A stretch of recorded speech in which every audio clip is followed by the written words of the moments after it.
여러분 안녕하세요. 6월 8일 화요일 셉스의 꿈쟁이 라디오 꿈지기 셉스입니다.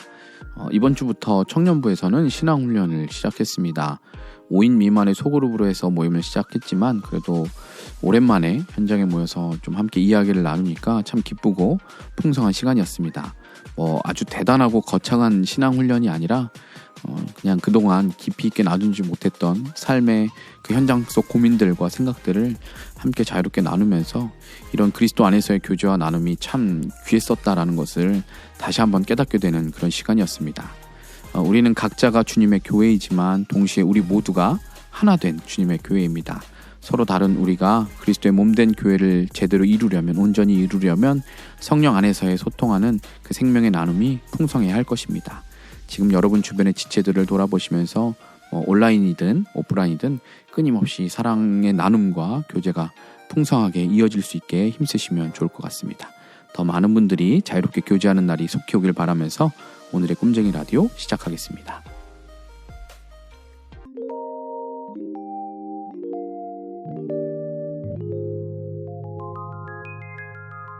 셉스의 꿈쟁이 라디오.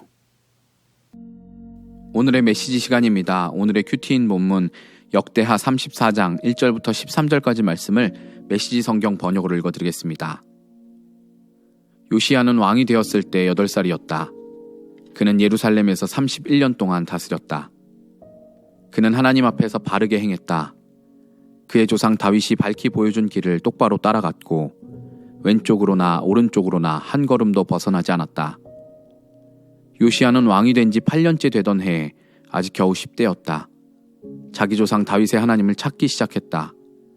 4년 후 제위 12년이 되던 해에는 지역의 음란한 종교 산당과 신성하게 여기는 아세라 목상들을 제거하고 조각한 것이든 부어 만든 것이든 상관없이 그 우상들은 유다에서 모조리 없앴다. 그는 바알 산당들을 부수고 제단들을 허물고 그 파편과 재를 거기서 예배하던 자들의 무덤 위에 뿌렸다. 또한 그 제사장들의 뼈를 그들이 살아있을 때 사용하던 바로 그 제단 위에서 불태웠다. 그는 그 땅 유다와 예루살렘을 안팎으로 깨끗이 정화했다. 정화 작업은 밖으로 므낫세, 에브라임, 시므온 성읍과 그 주변 마을들, 그리고 북쪽 납달리에까지 이르렀다. 이스라엘 전역에서 그는 제단과 아세라 목상들을 부수고 그 우상들을 빻아 가루로 만들고 지역의 산당들을 찍어 장작감으로 만들었다. 이스라엘이 원래의 모습을 되찾자 그는 예루살렘으로 돌아왔다. 요시야 왕 18년 어느 날에 왕은 그 땅과 성전 정화를 마치고 아살랴의 아들 사반과 성읍 책임자 마아세야와 요아하스의 아들 사관 요아를 보내어 하나님의 성전을 새롭게 단장하게 했다. 먼저 그들은 므낫세와 에브라임과 나머지 이스라엘, 그리고 유다와 베냐민과 예루살렘 주민들에게서 레위인 문지기들이 거둔 헌금을 모두 대제사장 hil기야에게 넘겼다. hil기야는 그 돈을 다시 하나님의 성전 공사를 관리하는 감독관들의 손에 넘겼고 그들은 다시 그것을 하나님의 성전을 보수하는 일꾼들인 목수와 건축자와 석수들에게 전했다.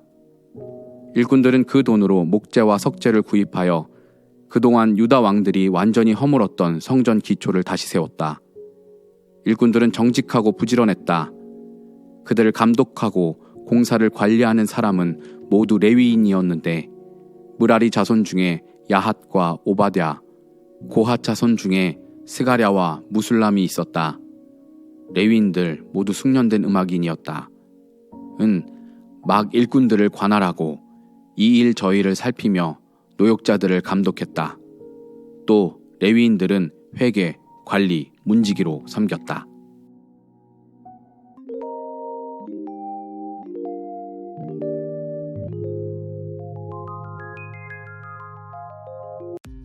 이번 코너는 셉스의 명화 시간입니다. 셉스의 명화는 재미있게 볼 수 있는 영화나 한 번쯤 생각해볼 만한 영화 등 다양한 영화 관련 주제로 제가 영화를 추천하고 소개하는 코너입니다. 오늘 소개해드릴 영화는 자녀들과 함께 보면 상상력을 자극할 수 있는 영화입니다. 사실 자녀들과 함께 보면 좋을 만한 영화들은 뭐 많이 있을 텐데요. 특별히 자녀들과 흥미진진하게 어떤 신앙적인 부분에 대해서 대화하고 토론해 볼 수 있는 영화로 이 영화를 추천하고자 합니다. 자녀들과 함께 보면 좋을 상상력을 자극하는 영화는 2005년 12월에 개봉한 나니아 연대기, 사자, 마녀 그리고 옷장입니다. 이 영화는 영국의 기독교 변증가로 유명한 C.S. 루이스의 판타지 소설로 오랜 세월 서양권에서는 아이들에게 많은 사랑을 받아온 소설이 바로 원작입니다. 이 책은 총 7권으로 되어 있고요. 모두 나니아라는 그 나라, 나니아라는 나라와 현실이 이렇게 서로 연결되어 있어서 그것이 그렇게 진행되는 내용입니다. 그러니까 현실과 이제 나니아라는 세계를 오가는 내용이에요. 각 권이 각자마다의 독립성을 가지고 있지만 모두 한 세계관 안에 있습니다. 나니아라는 그 나라라는 세계관이 모두가 다 동일하게 적용되어 있고요. 그 시간 흐름상으로 진행되는 것으로 저는 알고 있어요. 그리고 그 모든 내용들을 관통하여서 있는 존재가 바로 나니아의 창조자인 사자 아슬란. 이 아슬란이 가장 중요한 등장인물입니다. 원래 나니아 연대기 소설의 첫 권은요, 마법사의 조카라는 책이고요. 그리고 그 다음이 사자, 마녀 그리고 옷장입니다. 그러니까 영화로서는 처음 나온 게 사자, 마녀, 옷장이지만 실제 그 소설의 원작의 순서로 따지면 두 번째 내용인 거죠. 그리고 3권은 말과 소년, 4권은 캐스피언 왕자, 5권이 새벽 출정호의 항해, 6권이 은의자, 7권이 마지막 전투, 이렇게 7권으로 되어 있습니다. 이 실사 영화에서 이제 2권인 사자, 마녀 그리고 옷장이 가장 처음 만들어졌고요.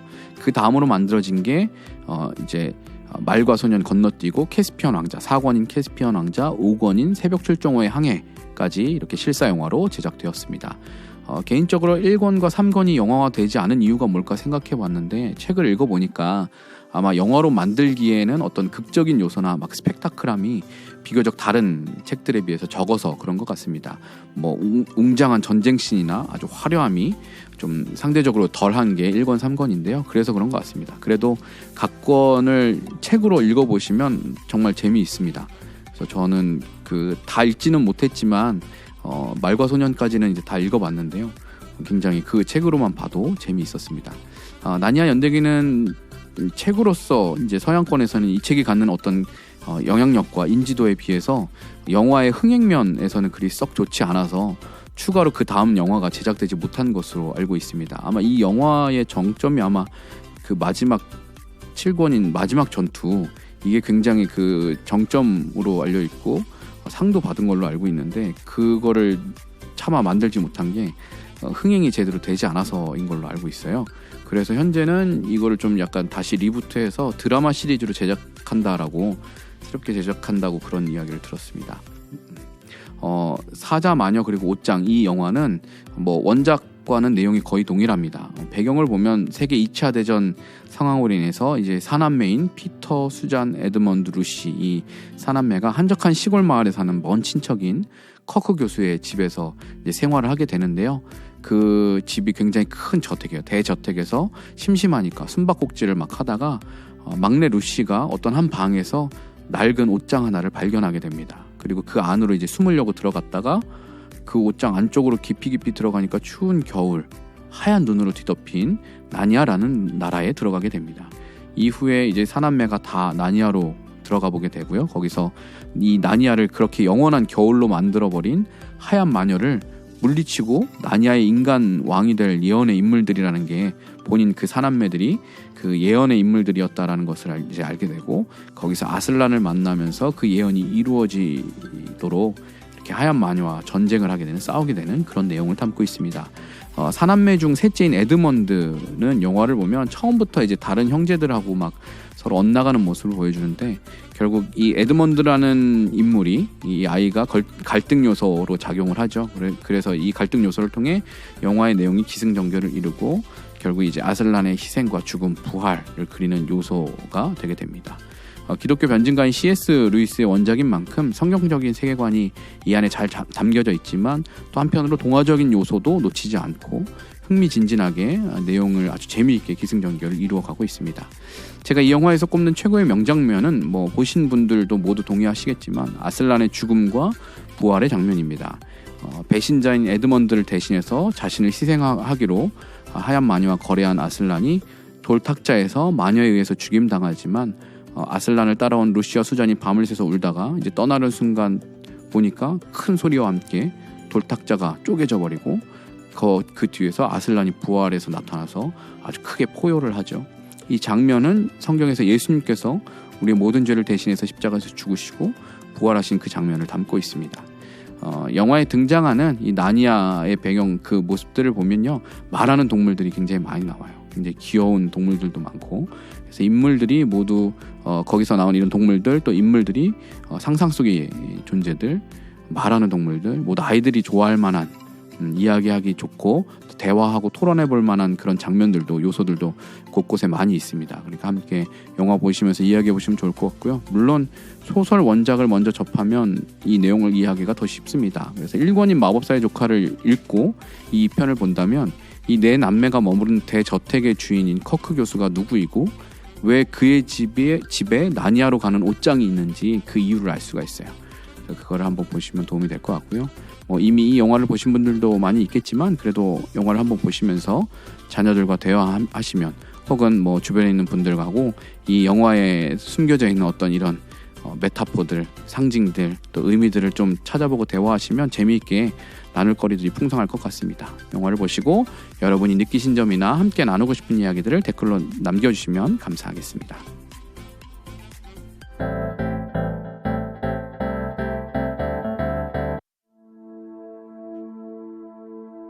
이번 주 인생 찬양 시간입니다. 오늘 함께 나눌 찬양은 주 한 분만으로입니다.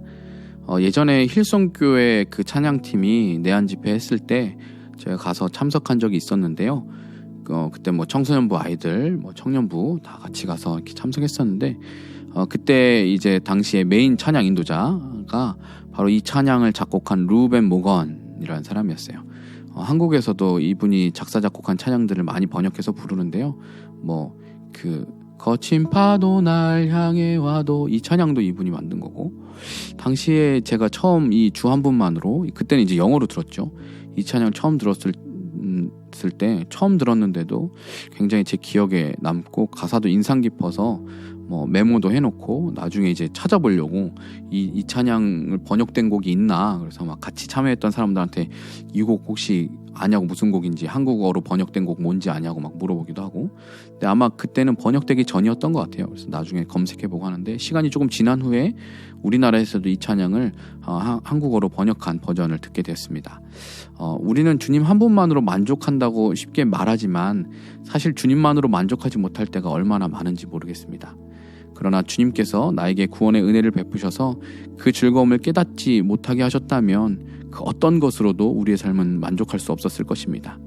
매일 우리의 삶에 그 구원의 기쁨이 회복되며 모든 필요가 주님 안에 있다고 고백할 수 있기를 바라면서 이 찬양을 함께 고백했으면 좋겠습니다. 그러면 주 한 분만으로 찬양 함께 부르고 와서 마무리하겠습니다.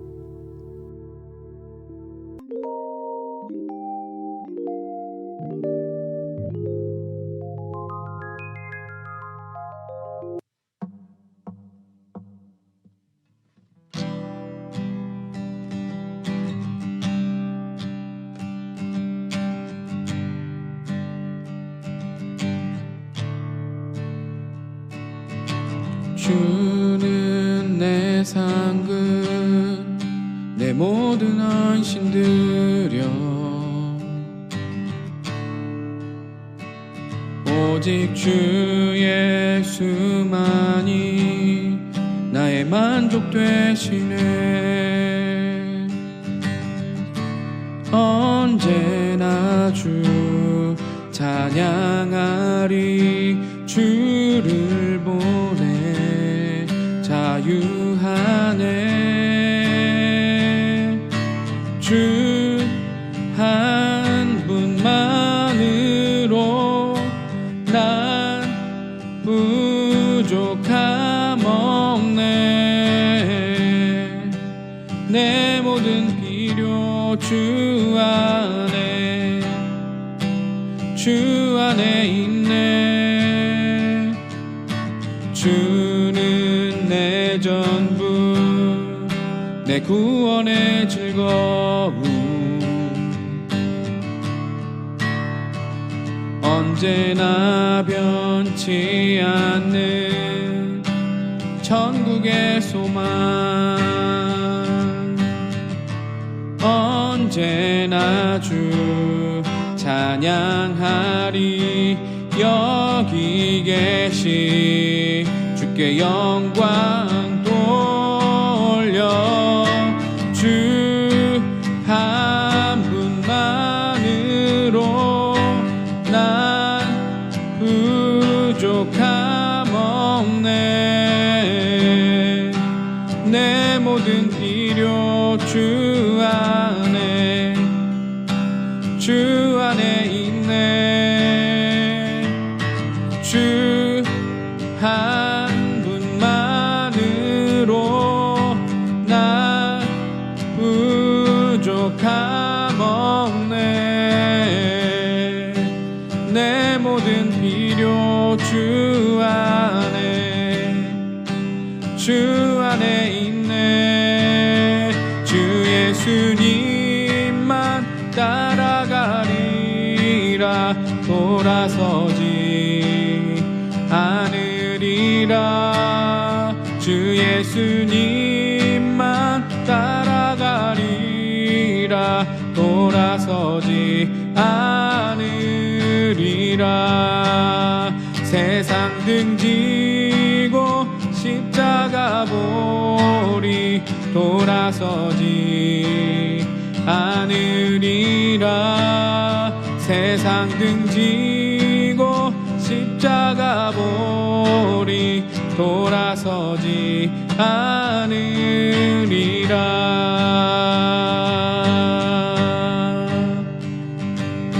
주 한 분만으로 난 부족함 없네 내 모든 필요 주 안에 있네 주 한 분만으로 난 부족함 없네 내 모든 필요 주 안에 있네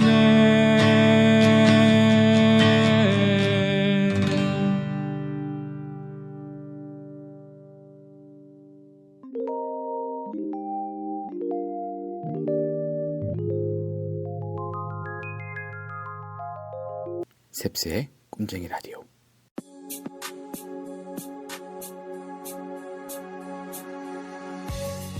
이제 벌써 6월이 되었고요. 한여름이 점차 다가오고 있습니다.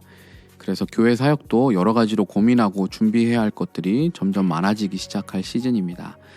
그래서 저는 꿈쟁이 라디오를 앞으로 일주일에 화목 2회 방송하던 것에서 화요일 1회만 하는 것으로 좀 줄이려고 합니다. 선택과 집중이 필요한 시점인 것 같습니다.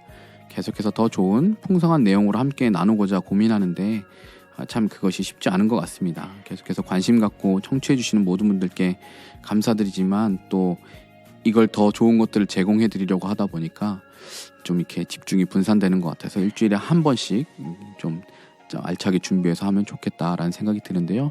여러분께서도 좋은 의견을 주시면 제가 앞으로 더 알차고 풍성한 라디오를 만드는데 도움이 될 것 같고요. 잘 활용하도록 하겠습니다. 많은 의견 주시고요.